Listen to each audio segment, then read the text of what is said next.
Europe 1 Soir. 19h, 21h, Pierre de Villeneuve. Et je salue mes camarades de la première heure. Bonsoir Gilles-William Goldnadel. Bonsoir Pierre. Bonsoir Jules Torres. Bonsoir Pierre. Journaliste politique au Journal du Dimanche. Avec nous pour parler de cette situation entre Israël et l'Iran. Elle est membre de l'association Femmes Azadi, activiste franco-iranienne. Bonsoir Sarah Safari. Bonsoir, merci. Merci d'être là. Donald Trump appelle l'Iran à capituler immédiatement. Il a mis entre parenthèses la suppression de l'ayatollah Khamenei. Israël veut mettre à terre le régime des mollahs. Est-ce que c'est pas une occasion rêvée justement pour que tout le monde s'y mette ? C'est la meilleure occasion.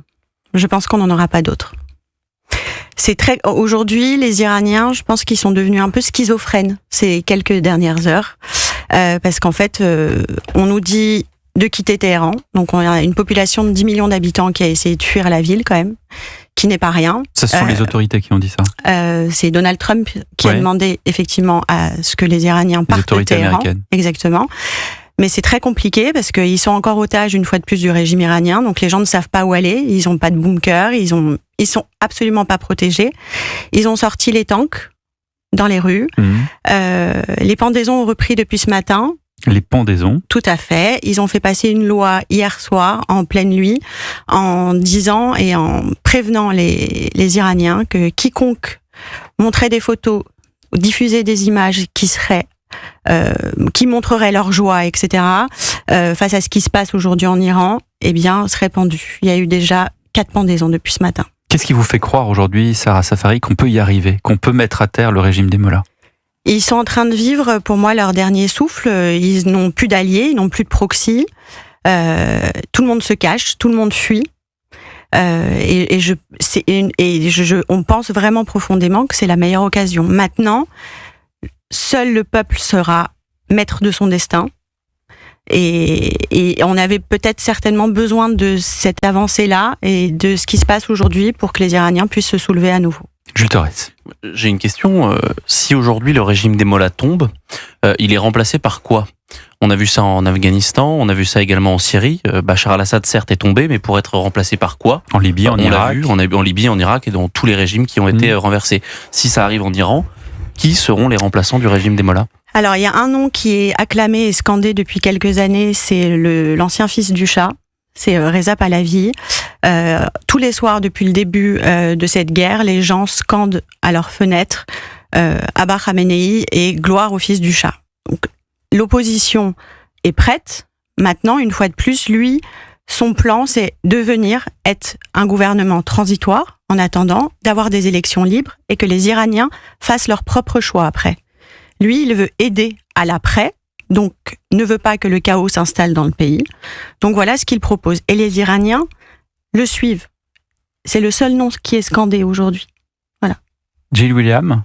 D'abord, je vous sais gré de nous donner des informations que nous ne connaissons pas, notamment sur les pendaisons, parce que le régime iranien, depuis tout le jour, qui jouit d'une impunité exceptionnelle au sein de l'idéologie médiatique, fait qu'on ne sait pas ça. Tout à fait. J'accepte bien volontiers l'augure de votre prévision ou de votre souhait. J'ai l'impression que il existait encore une sorte de nationalisme persan il y a encore 20 ans qui fait que peut-être il aurait réagi différemment, mais compte tenu effectivement de la manière dont les mollahs s'y sont pris, il n'existe plus. Mais cela étant, est-ce que ça n'est pas une réaction peut-être d'iranienne urbaine? Est-ce que dans les campagnes, les paysans qui ne sont pas spécialement gênés par le fait que les femmes et les filles portent leur voile, est-ce qu'ils ne sont pas plus quand même un peu plus pro-mollah que vous ne le pensez? Il reste aujourd'hui 10% de la population iranienne qui est pro-régime.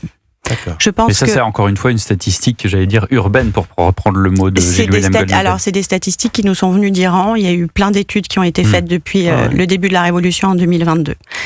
Maintenant, effectivement, il y a toujours eu ce côté traditionnaliste qui a toujours existé, même à l'époque du Shah. Ces Iraniennes et ces Iraniens voilés qui sont croyants, ils ont toujours existé. Sauf qu'aujourd'hui, en fait, le peuple demande d'arrêter cette théocratie et ce régime sanguinaire barbare. Ça n'est pas pour autant que le régime va changer et qu'on leur laissera pas se vêtir comme ils veulent et avoir leurs croyances. Donc je pense effectivement qu'il reste encore des gens très traditionnalistes qui sont certainement promo-là, oui, mais ça reste une infime partie de la population Oui, aujourd'hui. c'est un peu ce qui s'est passé dans les régimes communistes après 91, en sûr. Pologne, en Roumanie, Et même en Allemagne de Bulgarie, l'Est. et en Allemagne de l'Est, il y avait encore des nostalgiques du régime communiste, et notamment les plus défavorisés. Vous avez raison de dire les gens dans les campagnes, Gilles William. On va écouter Emmanuel Razavi. Il est grand reporter, auteur de La face cachée des mollahs, le livre noir de la République islamique d'Iran. Il était l'invité de Dimitri Pavlenko ce matin sur Europe 1. Moi, évidemment, je discute avec l'Iran parce que j'y connais évidemment beaucoup de gens. Je discute avec quasiment tous les groupes en fait d'opposition iranienne et je suis extrêmement surpris parfois d'entendre des gens dont je sais qu'ils ne sont pas en contact avec ces groupes d'opposition, qu'ils n'ont pas ces contacts en fait non plus en Iran. Si vous voulez nous donner en fait une information qui est plutôt en fait le relais de ce que raconte l'ambassade en fait d'Iran à Paris. Et évidemment, ils font passer des éléments de langage à volonté auprès des diplomates, auprès de certains chercheurs notamment, pour qu'ils les répètent sur les plateaux en fait de télévision ou sur les ondes radiophoniques. Donc on est dans une guerre de toute façon de l'information. Je trouve que c'est un jeu très dangereux que jouent certains, si vous voulez, de continuer à essayer en fait de jeter de l'huile sur le feu. C'est important ce que dit Emmanuel Razavi, autant que ce que vous dites ce soir, Sarah Safari, parce que le débat, on l'a vu tout à l'heure dans le journal de 19h, s'est invité à l'Assemblée nationale, et ce qu'on entend dans la bouche de certains députés, c'est justement ces informations faussées qui sont le relais de l'ambassade d'Iran. C'est surtout la rhétorique de la République islamique en fait. Ouais. Et c'est ça qui nous fait peur aujourd'hui. Qu'est-ce qu'ils vous disent, les Iraniens que vous avez au téléphone aujourd'hui, qui sont à Téhéran ? Ils ont peur. En fait, ils ont, ce que je vous ai dit tout à l'heure, ils sont devenus schizophrènes depuis 4 jours. Ils sont très heureux. Hier, suite à l'attaque des médias de la République islamique, il y a eu des liesses de joie. Enfin, tout le monde s'est appelé, tout le monde était très heureux. Et puis hier soir, quand on nous a dit il faut quitter absolument la capitale, partez, fuyez, les gens ont commencé à avoir peur. Donc en fait, ils sont heureux, ils ont peur parce qu'ils ne savent pas ce qui va se passer. C'est un régime qui ne les a jamais protégés et qui encore aujourd'hui les protège encore moins. Donc oui, donc c'est une population qui est meurtrie et qui n'a jamais voulu de cette guerre, une fois de plus. Non, pour faire le prolongement de la question de Pierre de Villeneuve, comment vous expliquez qu'il y a une partie de notre personnel politique français de 2025 qui aujourd'hui mettent sur un pied d'égalité le régime islamique des mollahs et le régime d'Israël? Comment vous expliquez qu'il y a une partie de nos journalistes qui se font le relais du régime des mollahs? Comment vous expliquez qu'il y ait une partie du monde intellectuel, l'intelligentsia française, c'est pas nouveau, ça existe depuis maintenant 50 ans, qui relaie en permanence les thèses du régime iranien face à une démocratie qu'est Israël?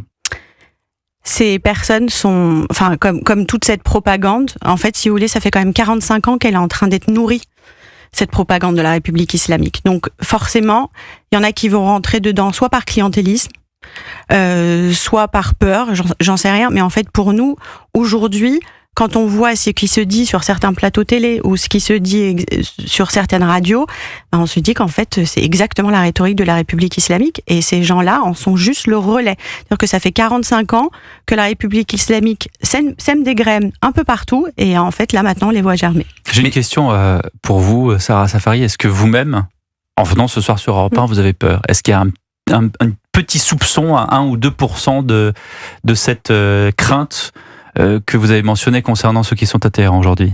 Oui. On a tous peur. Même, tous, on est vraiment dans un état de il y a eu cette nouvelle, c'est génial, et puis après, oh mon Dieu, comment on va faire? Ça va être quoi la suite? Il faut absolument que ça bouge, ça peut pas rester comme ça, il faut arrêter de négocier avec eux. Et en fait, pour l'instant, on contrôle rien. Parce qu'il y a cette menace des pendaisons, parce qu'on peut s'en prendre à une partie de votre famille, etc. Ouais, c'est exactement ça. Merci beaucoup d'avoir trouvé le courage de venir ce soir dans Europe 1 Soir. Merci beaucoup, Sarah Safari.